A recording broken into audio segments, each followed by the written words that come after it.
So it's been about a week since I've been gifted this Osmo Action 6. And let me tell you, I'm so amazed. This is my first action camera ever. Let me just show you real quick.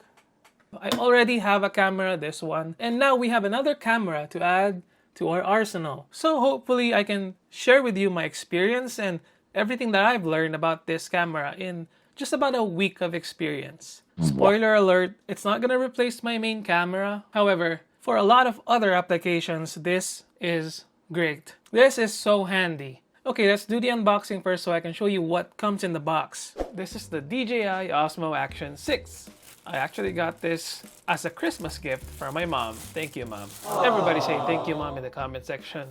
We're gonna have another camera in our collection. What do you get inside? More boxes. Oh, this is the action stick or extension rod. Ooh, damn, that's long. So for the accessories, we have a manual, a cable, a delicious treat. Oh, I don't know what these are. We're gonna learn together, guys. And the pièce de résistance, the Osmo. I'm so happy. It's hard to open. Ooh, clean. Whoa. I didn't really expect to receive this, honestly. And I'm very grateful. Thank you. Although I don't really do any action shots or whatever, but hey, this may be a start. Whatever. I guess this is the battery compartment case. Whoa, it has 3 batteries. Neat. How do you... Okay, fine. I'll look at the manual. Oh, there's some cool stickers. DJI has been recently struggling because they've been affected by the tariffs and stuff. So most of their products right now are very expensive. And I guess this one is no exception too. That is a lot of stuff. Slide this thing up.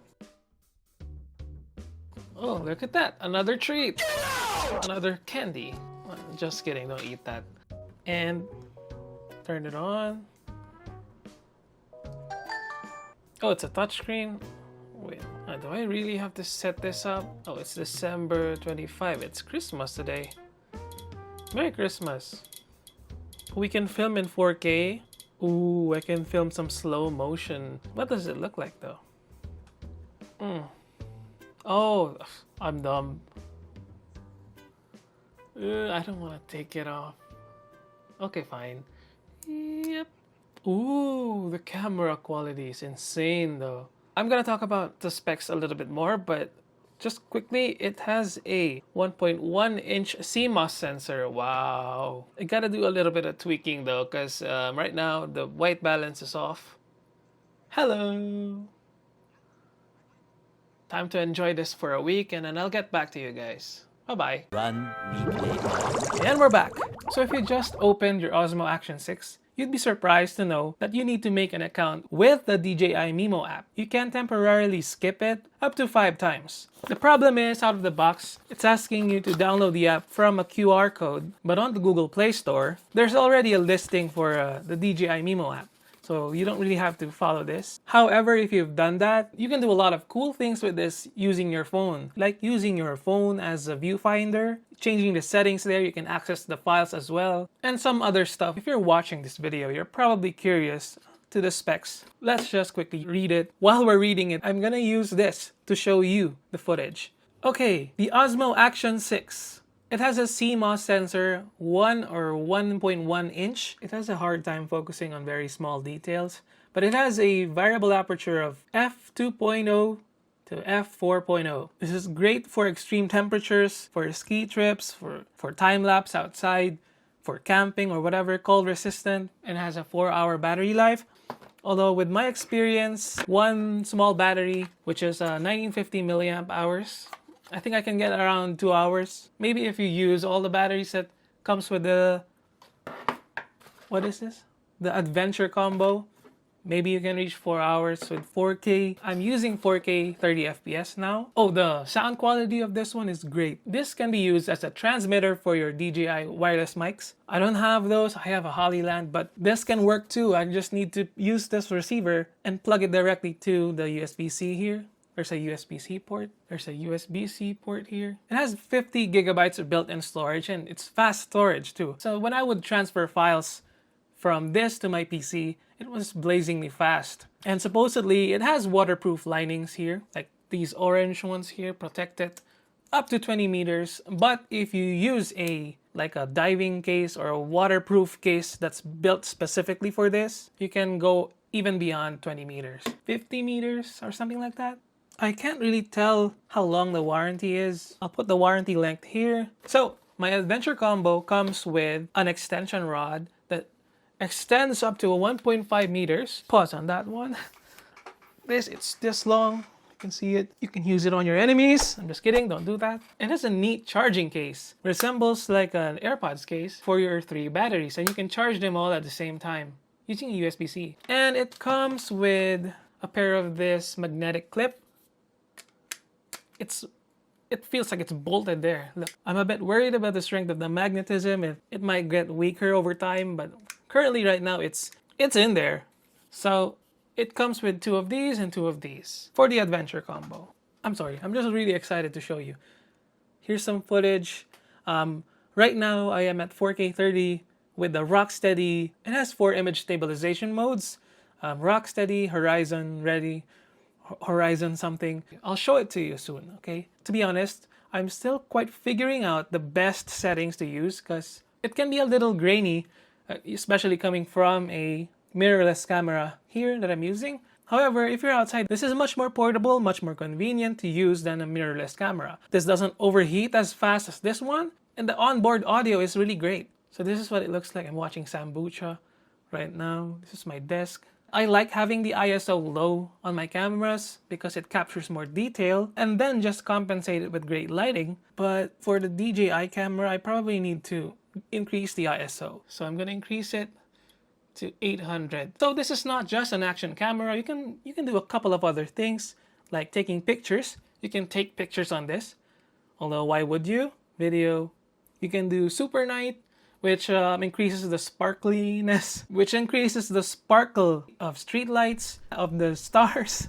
I sound like it sounds weird, but I'll show you here what it looks like. Okay, next one we have portrait mode. Honestly, this platform has evolved. This used to be just primarily for, like hardcore sports, hardcore campers, people who ride motorbikes, fast-paced action stuff. But now vloggers use this. This is a great alternative to the Osmo Pocket 3. I think it's much cheaper too. I'm not sure which camera quality is better. That one can be used as a gimbal. This can't be. Next, we have subject tracking. So you're gonna film at 2.7K. 2.7K is the maximum you can film, and then it's gonna crop the image here. There's gonna be a smaller rectangle here. And then anything that you put here, it's gonna follow it. Oh, it needs to be a human. It's not working right now. I don't have another person here. But if there's a human here, why am I saying human? If there's a person here in this smaller rectangle, it will follow it. It will follow the subject. You can do slow motion here. So the maximum at 1080p is you can really slow it down 240 FPS. Obviously, as you bump up the resolution, you're not gonna be able to slow it down that much. 2.7, 120 FPS. And 4K 120 FPS. Now we also have a time-lapse. Time-lapse, it has presets here. Crowds, clouds, bars, sunset, custom.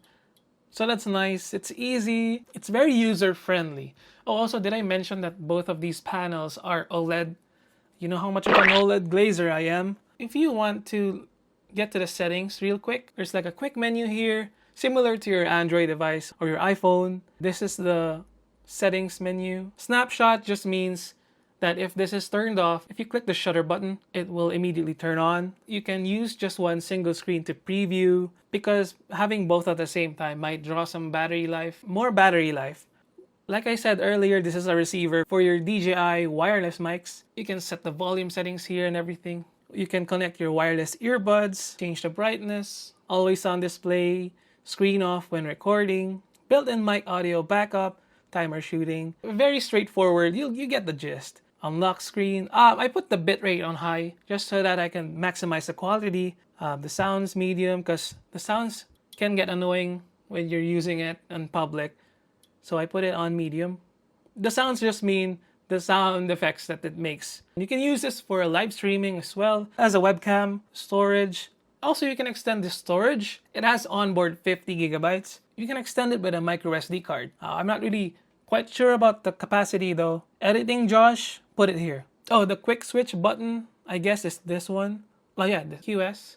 Right now, it's configured to switch between modes like photo, video. You can change the functionality of this as well here. You can change it to lock screen, screen off, zoom, gesture controls, like a simple camera, like your phone camera. If you wave, it will start. Orientation lock, screen lock, voice control. You can use voice control, full front screen on. So this one for the full front screen, if you want it to be like, so if you want to utilize the full front screen, you click it on, like this one. You can also do that as well. Since we're here, let's make a thumbnail. Making a thumbnail in the middle of a video.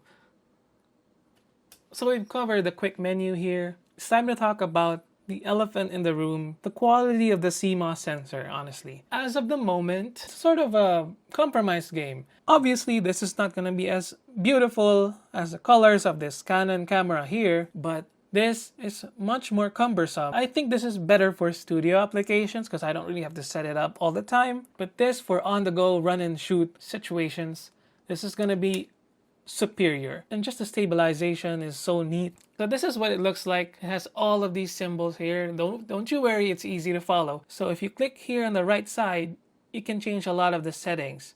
Right now I am at manual ISO, but if you're outside and you're out and about, you want to put it on auto. Because you know the lighting outside is obviously not perfect, so best to just keep it on auto. But I think the auto ranges are really strange.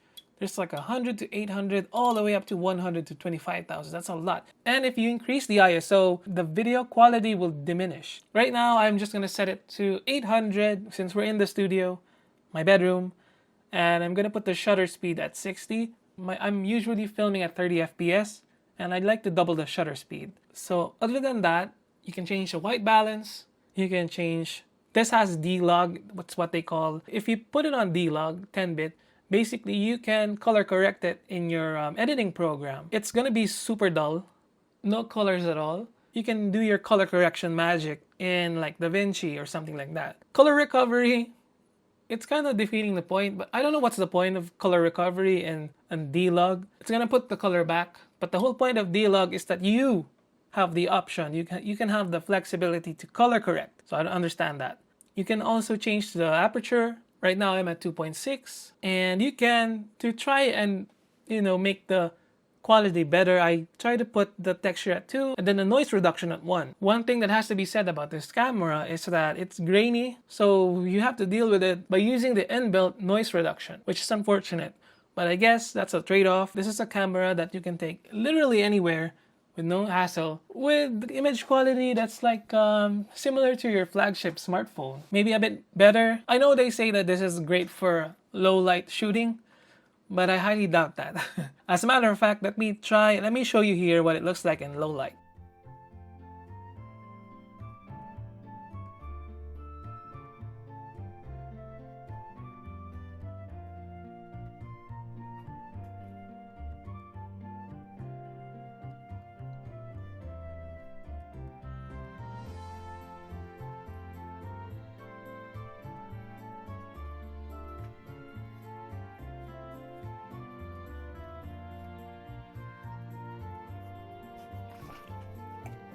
Shake it.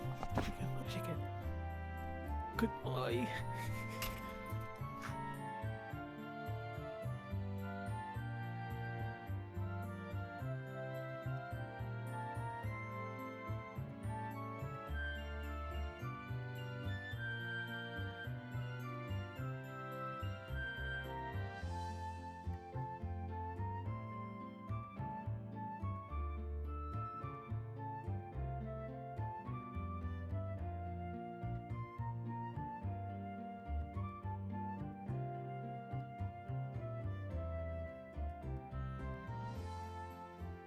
Finally, we're at the home stretch here. Sorry if I bored you too much. You can change a lot of the resolution. There's a lot of options here. 1080p, you can do 4K, you can do 2.7K, up to 8K. Can you believe that? 8K in an action camera. Also 16:9, 4:3. You can film this in portrait, change the FPS, 24 FPS all the way to 120. And that is the majority of Osmo Action 6. I do hope you guys like this, like sort of a review and first look into this camera. I hope to be using this camera more often in my videos.